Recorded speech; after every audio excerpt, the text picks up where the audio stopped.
শাহরাস্তিতে ধানের শীষের পক্ষে ছাত্রদলের নির্বাচনী মিছিল।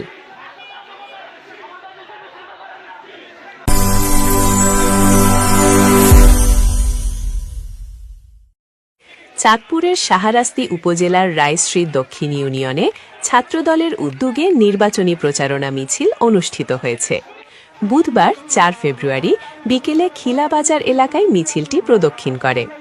মিছিলে অংশ নেন শাহরাস্তি উপজেলা বিএনপির সভাপতি আয়েদ আলী ভুইয়া, সৌদি আরব প্রবাসী চাঁদপুর জেলা বিএনপির সভাপতি ও উপজেলা বিএনপির প্রবাসী কল্যাণ সম্পাদক ফখরুল ইসলাম বিলাস, উপজেলা যুবদলের আহ্বায়ক আলী আসগর মিয়াজি, উপজেলা ছাত্রদলের আহ্বায়ক এবিএম পলাশ, যুগ্ম আহ্বায়ক গোলাম কিবরিয়া, সদস্য সচিব আসগর হোসেন মিয়াজি, রায়শ্রী দক্ষিণ ইউনিয়ন বিএনপির সাধারণ সম্পাদক আব্দুস সাত্তার, ইউনিয়ন স্বেচ্ছাসেবক দলের সহসভাপতি সাইফুল ইসলাম দিদার, সাধারণ সম্পাদক মোহাম্মদ রাসেল সহ স্থানীয় যুবদল, স্বেচ্ছাসেবক দল ও ছাত্রদলের নেতাকর্মীরা, ইউনিয়ন ছাত্রদলের সভাপতি সাইফুল খান বাপ্পি, সাধারণ সম্পাদক হাবিব ইব্রাহিম ও সাংগঠনিক সম্পাদক শফিউল আলমের নেতৃত্বে মিছিলটি খিলাবাজার এলাকায় উৎসাহজনক পরিবেশ তৈরি করে।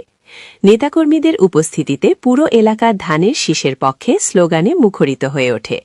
তারা চাঁদপুর ৫ আসনে বিএনপির প্রার্থী ইঞ্জিনিয়ার মমিনুল হকের সমর্থনে ঘরে ঘরে প্রচারণা জোরদারের ঘোষণা দেন।